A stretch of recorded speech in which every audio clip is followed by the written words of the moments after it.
Hey, howdy. So, there's been some very interesting developments. The premier thing that people are talking about right now, which has led to some very amusing things, is, first off, the new season of the expeditions just went through, and it broke the expedition tracker. So, we can't do dailies, we can't do weeklies, we can't do vending machines for today. I assume that'll be fixed tomorrow-ish. I imagine there's some issue in the database that's causing things to mess up, and Yuga's gotta track down the bug and squash it. So I'm whatever. These things just happen. So I'm fine with just doing other things. The thing that I'm excited about for today is, let's hop over to the version history. There's been some changes.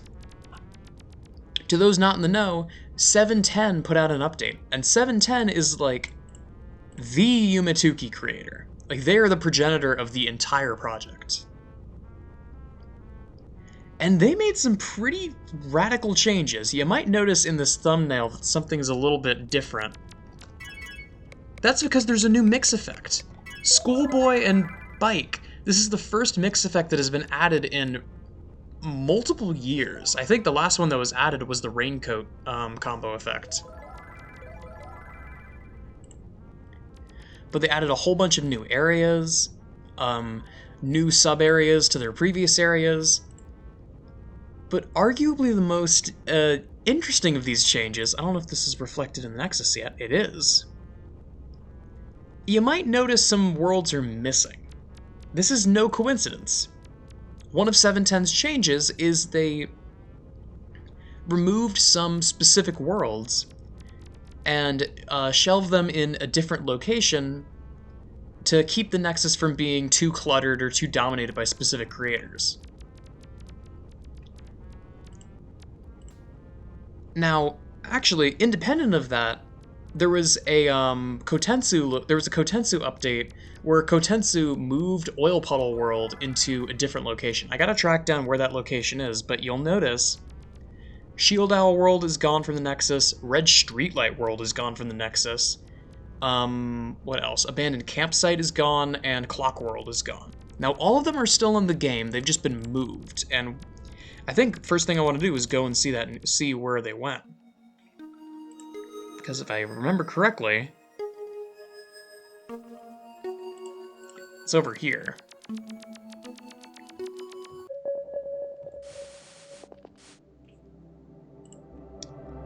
Yeah, this place doesn't have a map yet.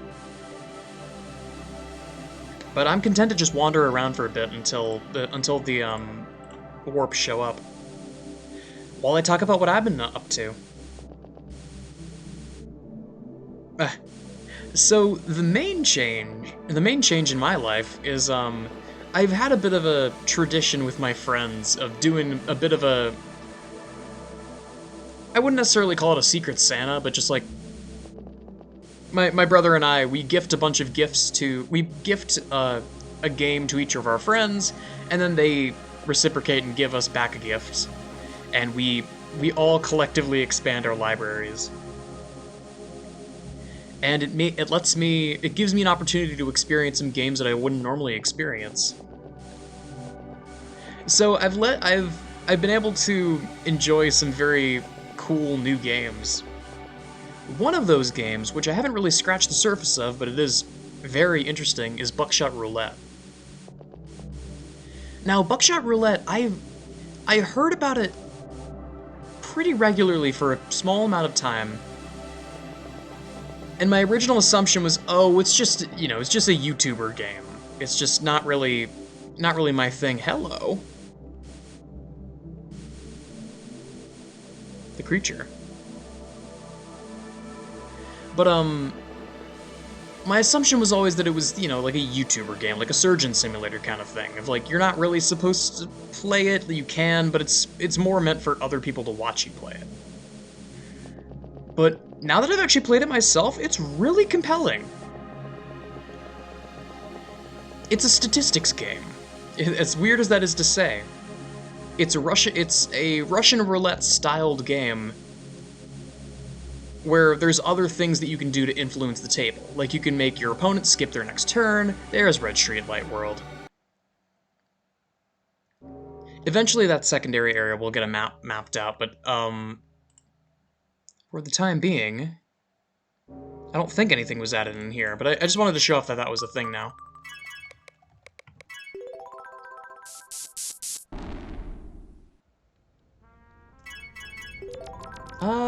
Where to next? You know what? Screw it. I'm just gonna start wandering. I'm just gonna go into Lemonade Edifice, because this is the good place to get lost in.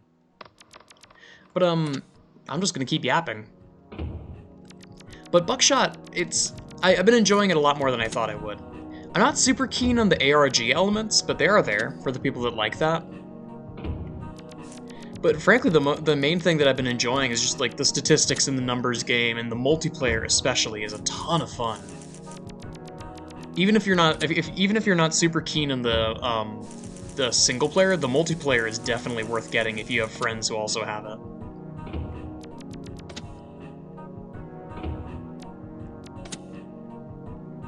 But I've been playing Buckshot. The other game that I got that was of particular note is a game by the name of You Are Peter Shorts, which genuinely might be my favorite game I played recently. I loved the time that I spent with Peter Shorts. But it's a difficult game to explain, and also kind of a difficult game to sell. It is a combination Mega Man style.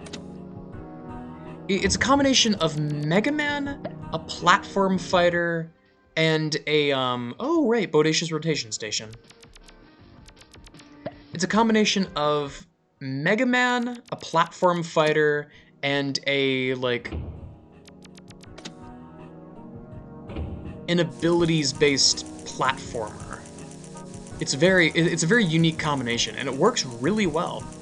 It almost...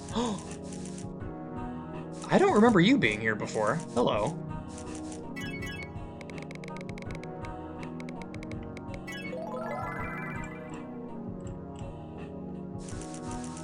I really wish there was an effect with these two. I wish you could like ring the bell on the motorcycle or something. Like honk your horn.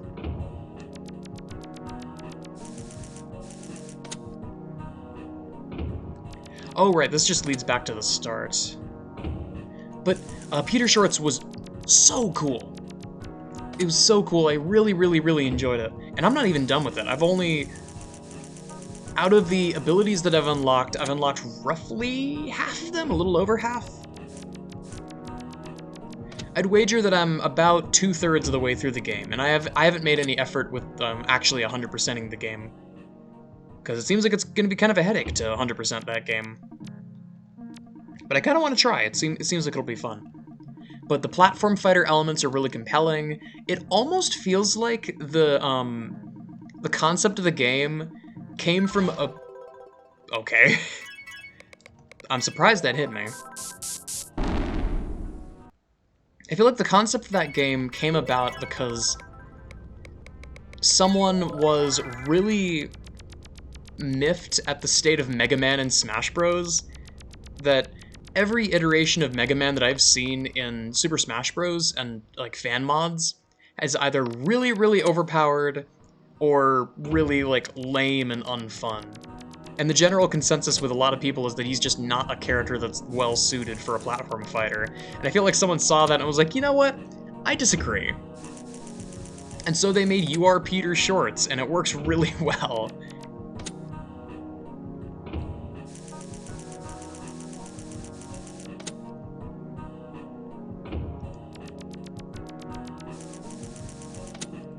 But just that element of... I don't know the proper word for this, but just the element of experimentation and fuck around and find out that game has is exquisite, especially once you get access to the ice ability. You can just... There's so many situations that feel almost unintended, but have just enough of a like incentive for you to keep going that it feels intentional, and I love stuff like that. I love that, like, I almost want to call it immersive sim kind of vibes of getting to an intended part of the game in in an unintended way.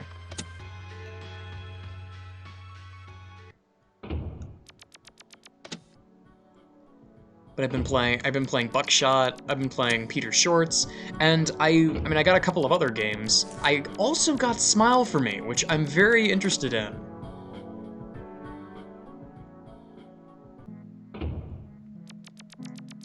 Oh, weird. Weird.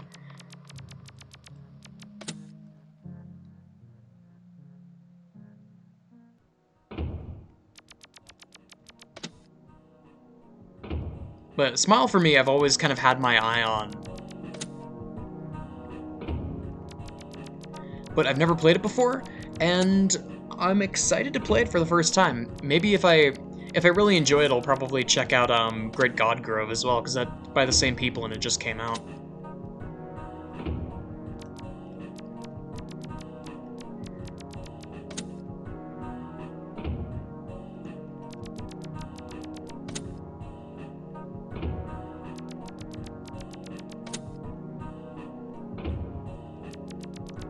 But there was that, and also in more boring news, I've been working on the Isaac mod slash big project slash Yuminiki fan game. It's gonna be a whole thing. I'm excited for it.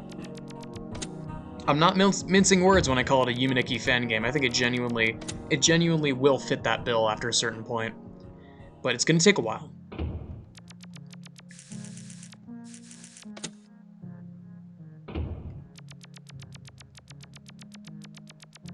I'm extremely excited to show off more stuff about it, and I hope the people who like seeing that stuff are also excited, because, you know, I've got plenty planned. And I can actually start to produce results, which it took a while, but now I can actually show, hey, I'm working on this thing. I have a lot of cool stuff that I've been working on, and a lot of cool stuff that I will work on in the future. Real quick, though,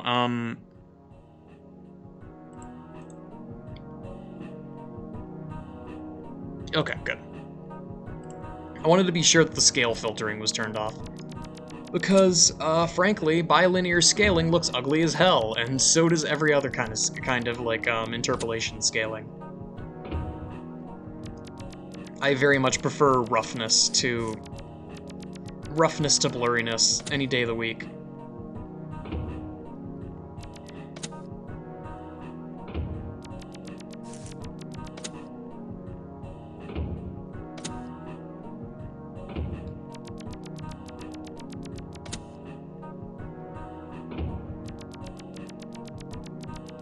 But I think the plan right now is I want to do some Tukey. I want to do more 4 Heroes of Light because, you know, I've been slacking on that. I got a lot of game to get through there.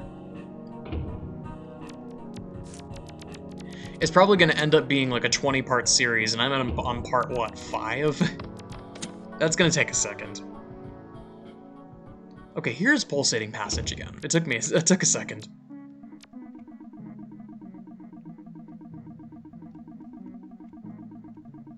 Man, those things haul ass. I forgot they were that fast.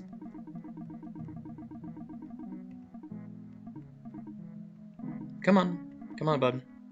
There we go.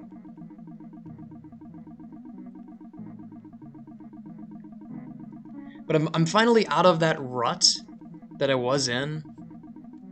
And like I think I can properly say that now. I'm out of the rut, and I also just I need to get better at like taking charge of my destiny, I feel. Because I've had week after week of general burnout of like, oh god, I really want to do things, but things keep getting in the way. I really want to do this thing, but things have gotten in the way again. And it's like, after a certain point, I need to just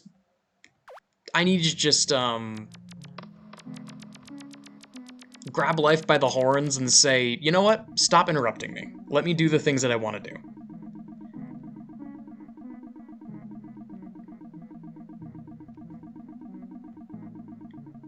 And I mean, I've been happy with my progress on that so far.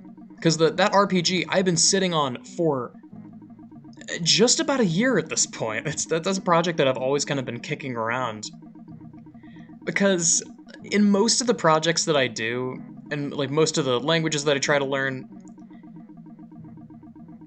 there's a couple of projects that usually come up that end up being like bookends. That I do that project and then I get completely burnt out and I move on to another medium because I'm completely sick of using that particular medium. Like back when I made, ooh, hello.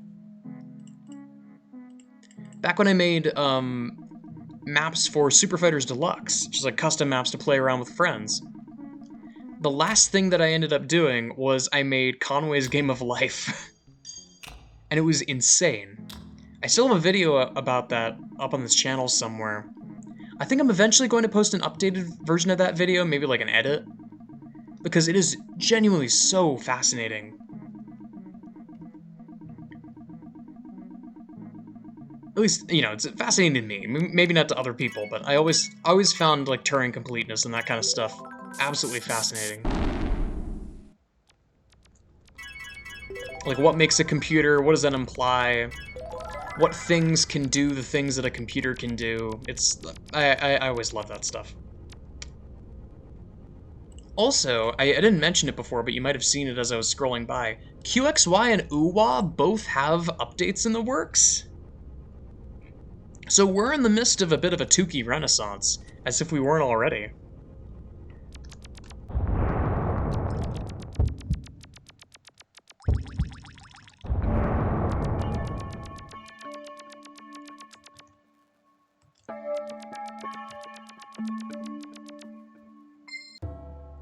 Also, it seems like the 7.10 update broke a lot of things. I'm noticing a lot of unknown locations where once there was not unknown locations. Now, I didn't just come here randomly. If I remember,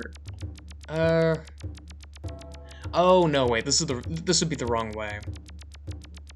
Because Netherworld leads to Tatami World World leads to oh right, Shinto Shrine. Netherworld leads to Tatami Room leads to Sepia Clouds World. I'm thinking of Sea of Clouds.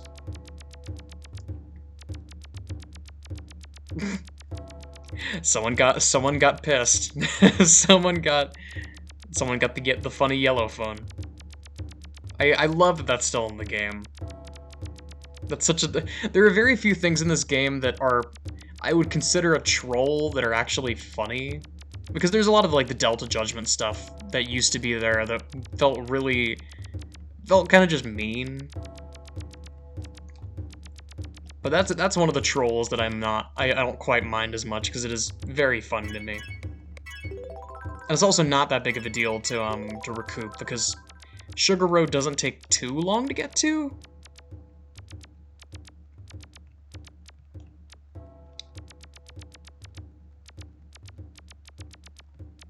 Love Tatami Room. What a neat area.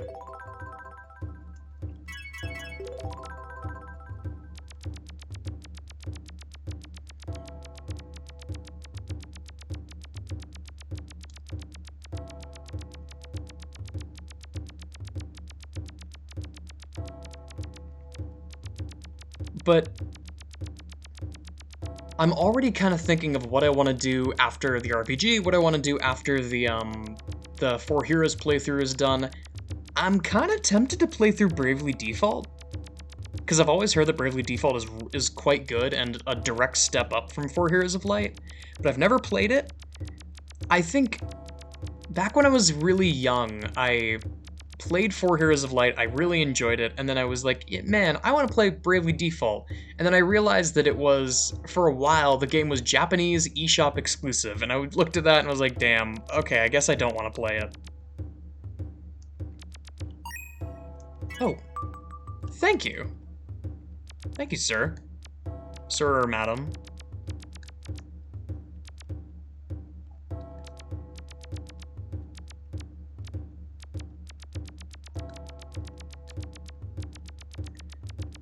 But I always heard that it was quite good. I also remember that,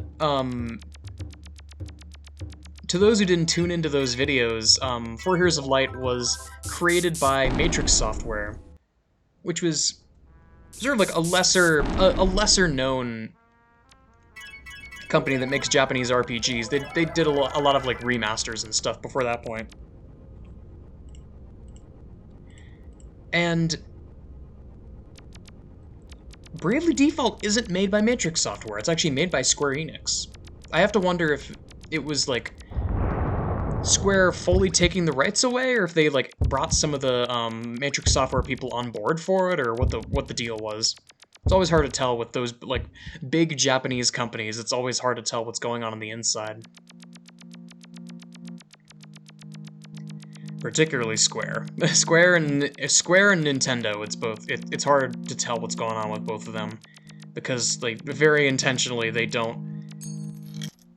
They didn't make their company practices known beyond what the public saw because, you know, poaching and all manner of other things that could come of other big companies knowing their next move.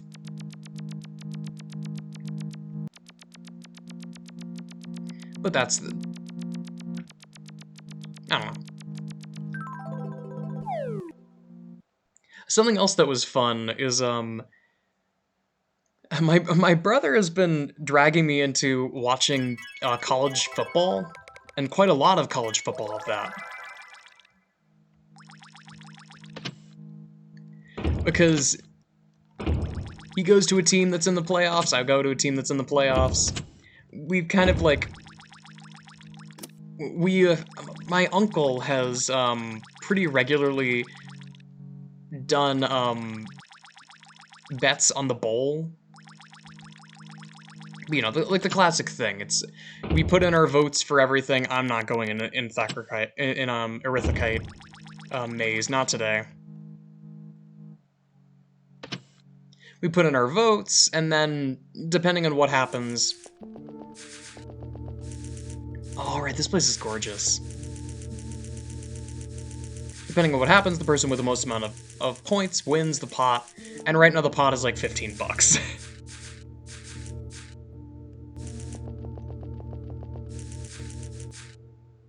Right.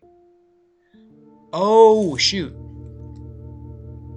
This is the place where you can't actually use the... This is a, like, one-time only warp, because, it leads to... Oh, what's it called? The area with the bioluminescent mushrooms.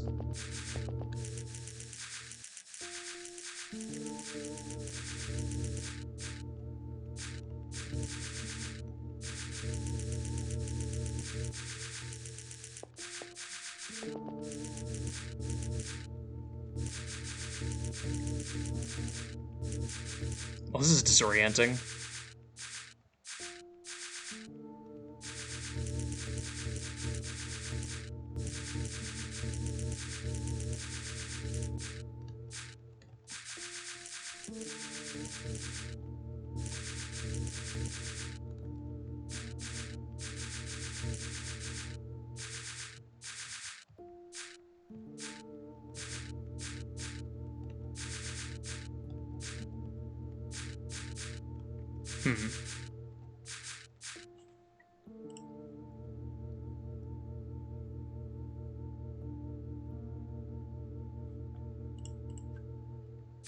There should be a way through here.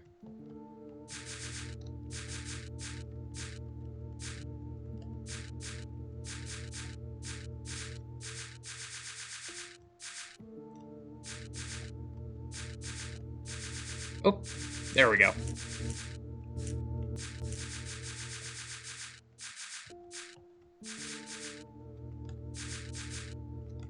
I'm stumbling a little bit.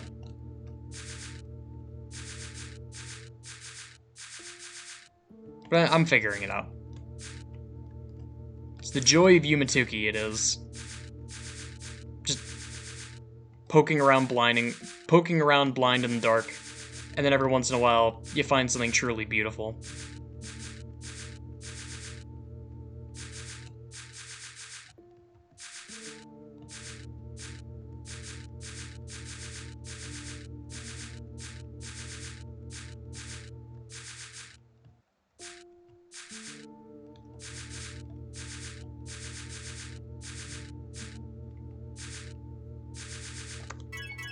I feel like I should go to a world where slightly more is happening than me poking around in the dark.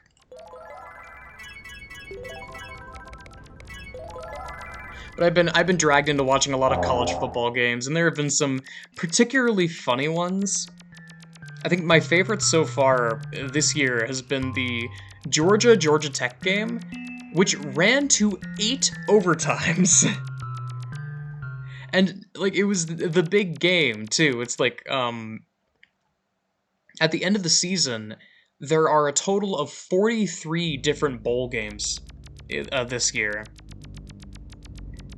And then I don't think the playoffs are technically counted in that, so it's more like there's over 50 bowl games that are played once the playoffs start. And the one against Georgia versus Georgia Tech is called Clean Old Fashioned Hate. And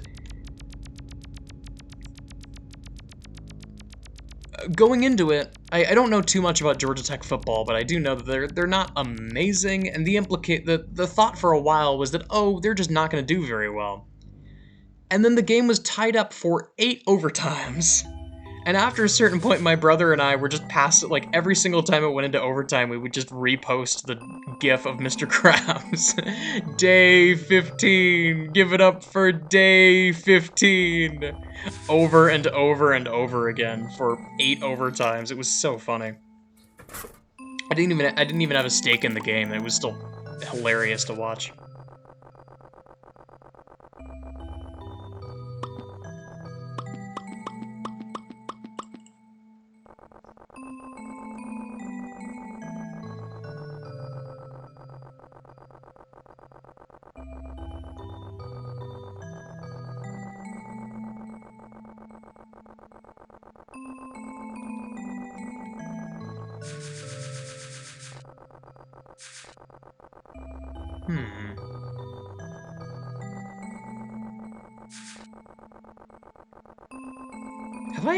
How have I still missed the portal? Man. Somewhere around here there's a portal to, I believe it's Fish World. I must have just walked right past it. It's down here, okay.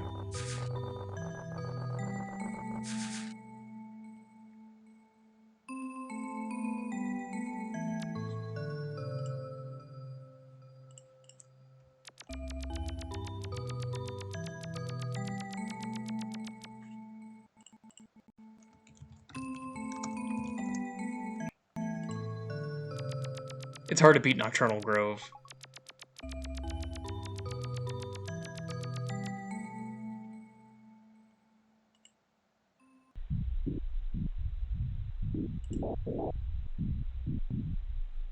Oh, right, there's a passage to Binding Site from here. I wonder if that means there's a faster way to get to Obento.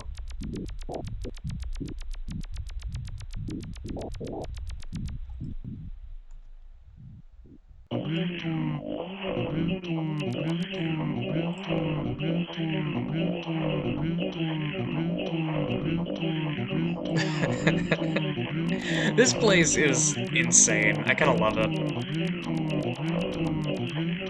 The more I've played, the fact that this just doesn't faze me at all anymore, which I don't know what that says about me, but all that's left is the abstract humor of Obento.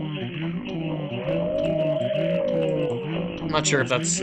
Oh, I'm not going to take the chance of making that the thumbnail, but that's definitely going in the photo album somewhere. One of these days I'll make a proper... we'll make a proper thing.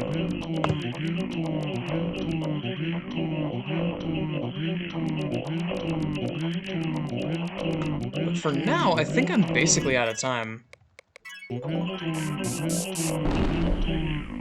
That's all I got for now, I think. Thanks so much for watching.